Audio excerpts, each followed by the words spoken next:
吉岡里帆がお送りしています UR ライフスタイルカレッジ。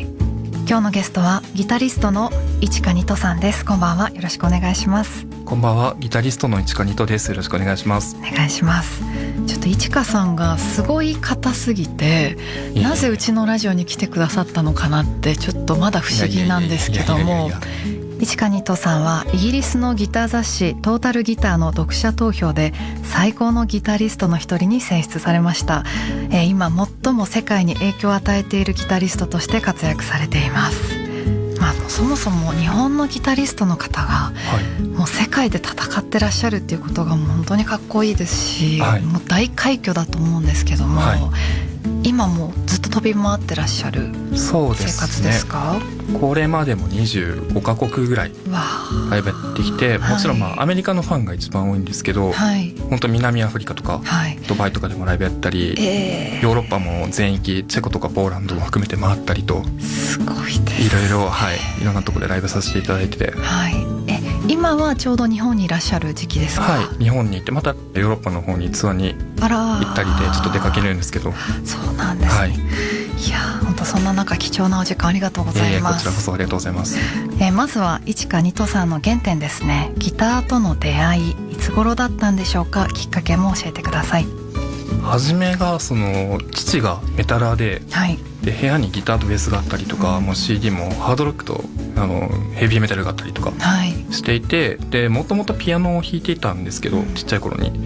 もう父の影響でギターを触ったりとかしてるうちにだんだんとそのメタルとかの音楽に傾倒していって、でなんかそこから自然と、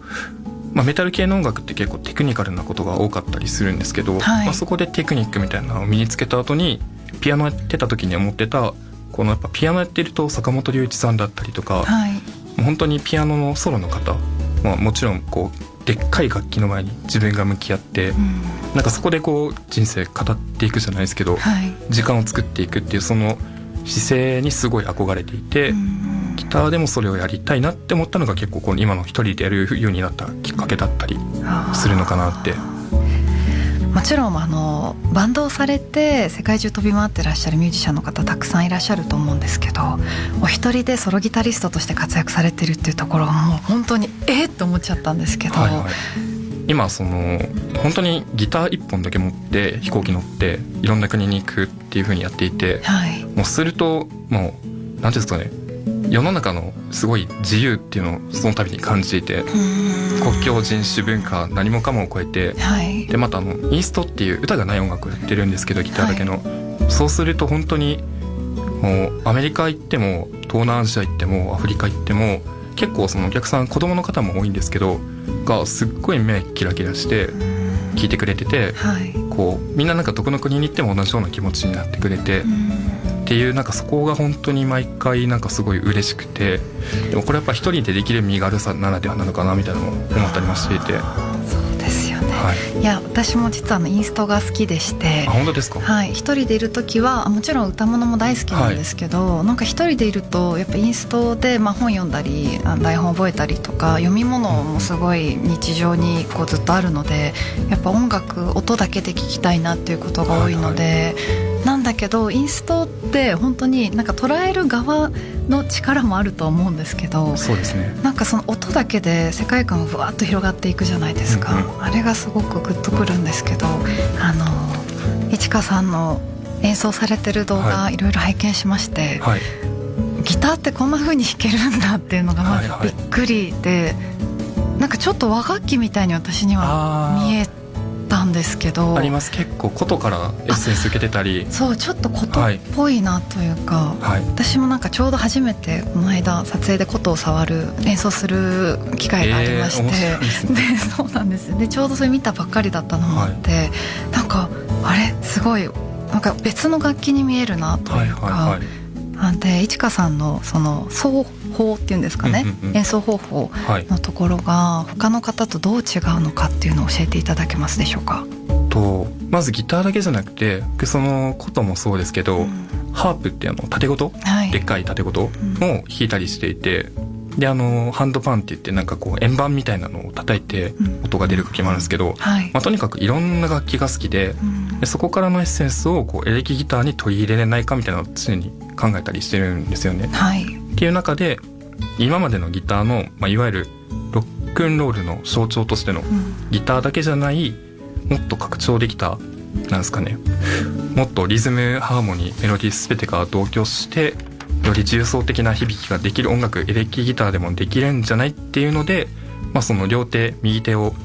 使ってすごい音域拡張したりとか、はい、もう弦も6弦が一般的なんですけど、メタラーが使うような多弦楽器をあえて使って、はい、予想を歪ませずになんかこう本当によりいっぱいいろんな音を出したいみたいなところから試したりみたいなんで、いやすごいですよね。いやだからなんかメロディーのイメージがやっぱどうしてもあったんですけど、はいはいはい、リズムも作れるしベースも作れちゃうし、はい、と思って、あと14弦の楽器演奏されてる動画とかを見たんですけど、はい、ちょっともう超絶技巧すぎて、あれ面白かったんですけど、はい、いろんな楽器を YouTube で弾いてたりしてると、あれなんか中国のその14弦ギターを作ってる方がメールで、なんか誰もこれ弾けなかったんだけど、はい、いつかお前なら弾けるだろうって言って急に送ってきたんですよね。急に、はい、連絡先教えてみたいなそれでじゃあ弾いてみようっていうことで、そう弾いてみたらそれがすごい反響があったりとかもしていて、面白い。ファーストアルバム今年1月にリリースされまして、1月30日ですね、はい、リリースされましたThe Moon's Elbow、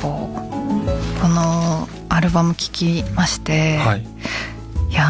本当に一人なのっていうのがまず初めの感想、はいはい、で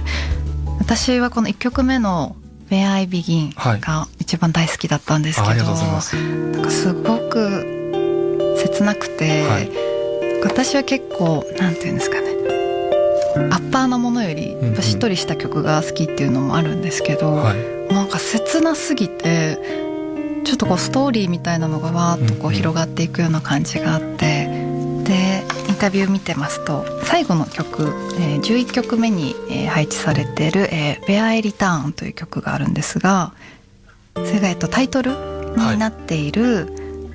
月の円環構造とリンクさせていて、はい、同じ場所に戻ってきてるけど視点が広がって見える景色は変わっているというメッセージが込められているそうで、はい、このこれまで歩んでこられた軌跡を一枚にしたアルバムなのかなというふうに感じました。はい、もうまさしくおっしゃる通りで、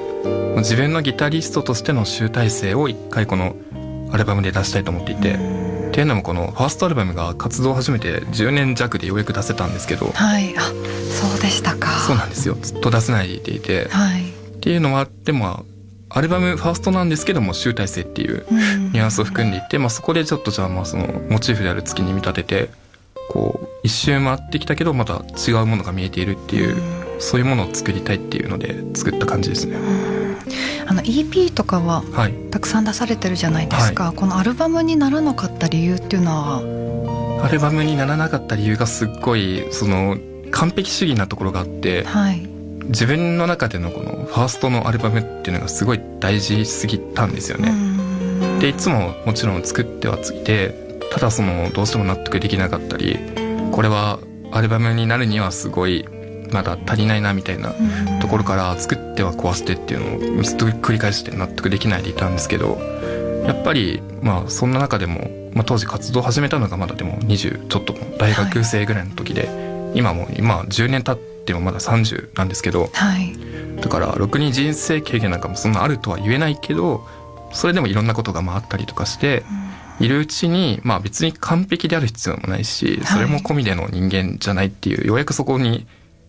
たどり着いたというか納得できて、すごい誠実な方ですね。ありがとうございます。いやちょっとせっかくなので、はい、いろいろお話をまだまだ聞きたいんですが、実は今日はギターをスタジオに持ってきてくださっていますので、はい、市川二藤さんにスタジオライブを披露していただきたいなと思っております。ありがとうございます。綺麗なギター。じゃあ、はい、せっかくなのですごい僕が好きなアーティストで、あと吉岡さんもどっかでヌジャベスが好きだという、大好きです、はい、のを見させていただきまして、はい、なんでリフレクションエフターナルっていう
とうございます。ありがとうございます。ちょっと贅沢すぎますね。すごい好きなヌジャベスの曲で、この曲今弾いたフレーズのピアノのループを流して、でビートに乗っけてるっていう曲なんですけど、これをその自分のなんかエレキのギターの音で弾いてみたらすごいいいんじゃないかなっていうので。こんなに相性いいんですね。相性いいですよね。すごいなんか私いちかさんの楽曲でハードロックなものもいろいろ聞いて、それもすごいかっこよくて、わあすごいなと思いつつ、やっぱこの繊細な音を聞いた時に、この人自身の繊細さみたいなのがすごい乗っかってて、だからヌジャベスといちかさんめっちゃ相性いいというか、エレキでこの感じになるんですね。なんかこのクリーンの音もいろいろなんか研究していて、いわゆる普通のエレキのクリーンってもっとなんかちょっとこうもったりした感じがあるんですけど、もっとなんか研ぎ澄まされてもう少しピュアな音っていうのを突き詰めていって、なんか今のサウンドになった感じはしていて、すごいなんかこう透明感とか、いや本当に透明感ある。なんか深海っぽいというか、わかります。イメージはすごいそんな感じ。深海だったり深い森だったりとか、なんかすごいこうなんていうか、霧がかかってるような美しい霧というか、もやとかじゃなくて、みずみずしくて透明感があって、でも音がクリアだからスッて入ってきてすごいですね。すいません、めっちゃイメージは本当にそのまんまで、もう霧だったりとか、現実の世界からちょっと半歩ずれた感じみたいな、を常にそのニュートラルな音では出そうと思ってて、その上でその曲の物語だったりとか、いろんな世界に飛べるようにっていう。いや不思議ですね。ありがとうございます。不思議ですねってすみません、語彙力いや本当に幸せな時間でした。ありがとうございます。こちらこそありがとうございます。いちかにとさんのスタジオライブでリフレクションエターナルでした。この通っていらっしゃる音楽がヘビメタ、ハードロックの話があって、かと思いきや坂本龍一さんや久石譲さんも大好きでっていうので、なんか本当に全く真逆っちゃ真逆に感じるんですけど、でもこうどちらも好きで、で私そのインタビュー読んでてすごいこう共鳴できたのが、やっぱりファンタジーとか物語性がすごく好きなんだっていうので、なんか初めそこまで行くまでの間はすごいいちかさんの曲聴きながら、イーストのこの世界観にこうどっぷり浸かりながら読んでて、なんか起承転結とか物語っぽく作っていくの意識されてるのかなって、なんかちょっと初め感じてて、で読み進めていくと物語がすごい好きなんですっていうのが出てきた、やっぱこの人そういう人だと思って、なんかその空想の世界とかファンタジーを愛してる理由を教えてほしいです。ファンタジーが音楽よりもやっぱ先にその物語、本が好きっていうのがあって、で本当に、トーマス・バロンっていう方が書いてた「マーリン」っていう小説だったり、もう本当にミヒャエル・エンデも全部もう子供の頃から好きで読んでいたりとか、特にエンデの作品からすごい影響を受けてる気がしていて、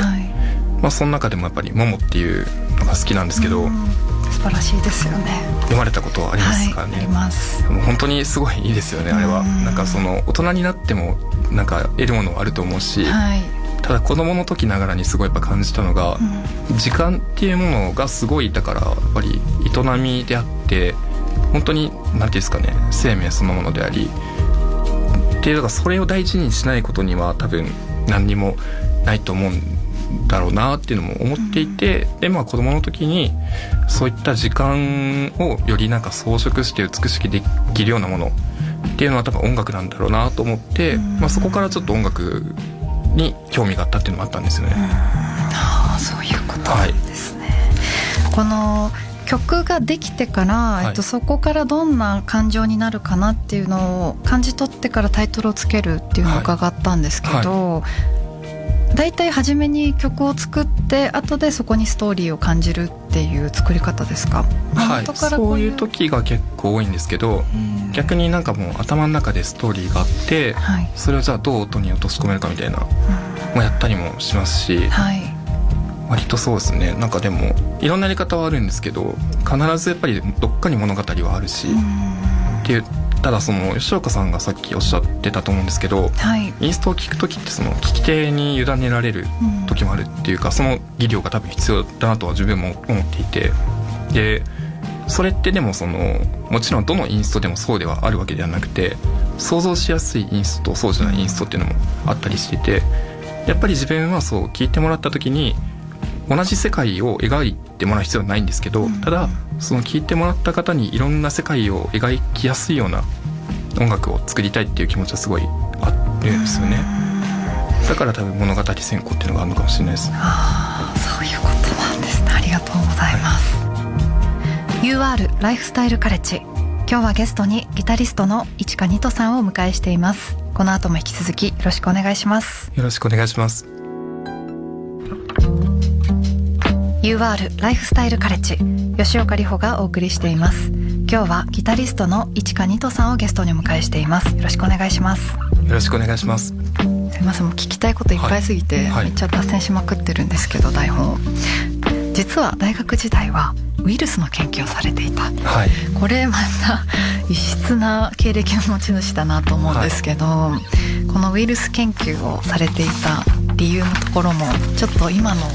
作風っていうんですか、はい、ミュージシャン像となんかどっかリンクするなって思いました、はい、本当ですか？はい、っていうのも、はい、私メタファーっていう曲の、ミュージックビデオを見た時に、こっちの世界観も市川さんこんなに合うんだっていうのが、結構グッとくるものがありまして、あれもっとやってほしいなって。僕もやりたいですね。今のめっちゃいいですよね。結構僕はサブカルで育ってきた身でもあるから、はい、ああいった音楽とか、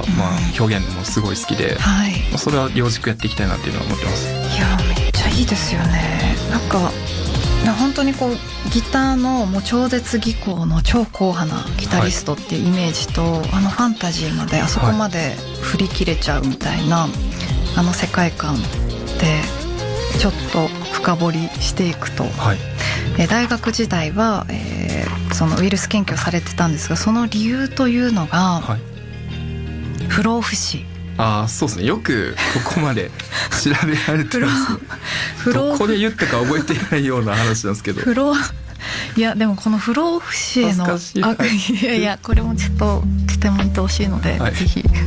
不老不死への憧れや、ファンタジーの影響も大きかったように思うと。もともとは農学部の応用動物科で脳について学んでらっしゃったそうですね、はい、本当にインテリジェンスな方でもあるんだなと思ったんですが、人間の脳のキャパシティについて専門的に知りたいと、はい、それが不老不死の手がかりの一端になればいいなと思っていた。そうですねいやそうなんですよ。ちょっとご自身も笑ってらっしゃいますけど、いやでも私結構普通に笑って読んでなかったし、かっこいいなと思って、こういうとこと音楽ってつながるのかと思いました。高校ぐらいの時に本当に受験勉強そっちのけでギターばっか弾いてて、はい、でさっきのももの話に戻ると、やっぱそのピアニストへの憧れだったりとか、ピアニストというか一人で楽器を演奏して勝負する人への憧れだったり、時間芸術である音楽を突き詰めたいって気持ちから、結構音楽一本でやっていきたいというか、とにかく一生を通して死ぬまでに自分の納得できる音楽を作れたらそれでいいなと思っていて、なんですけど死ぬまでの期間を伸ばせば伸ばすほどできることも増えるし、はい、クオリティのすごい演奏音楽できるんじゃないと思って、じゃあそのためにまずやんなきゃいけないのはギターよりも先に自分の寿命を伸ばすことだろうって高校の時に思ってそうなんですよ。かわいいです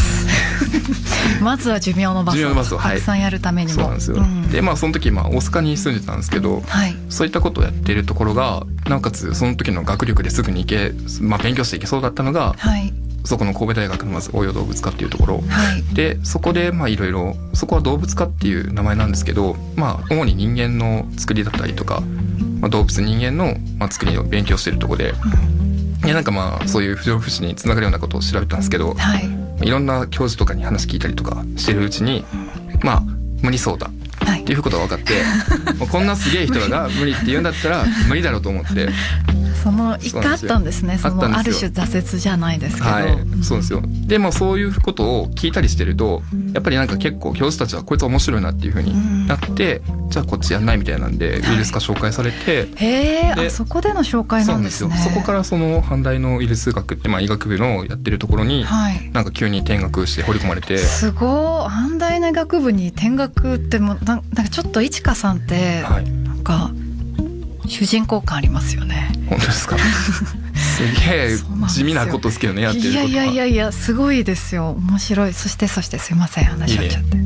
でまあそのままウイルスの研究を阪大でやってたんですけど、なんかそのあたりから動画を投稿し始めて、でなんか思ったより海外でリアクション増えてきたりとかしてるうちに、曲も出したらそれが意外と伸びて、でまあこの時が初 EP だったそうですね。そうですそうです。フォンっていうファースト EP を、なんかまあこれって本当のことなんかなみたいな思いつつも、そんななんか半信半疑のまま大学院に入学して、その日に退学届を出しに行って、すごい。翌日に結構思い切ったことをやる性格で、かなり思い切りましたね。もう教授から本当に引き止められて。そうですよね、君って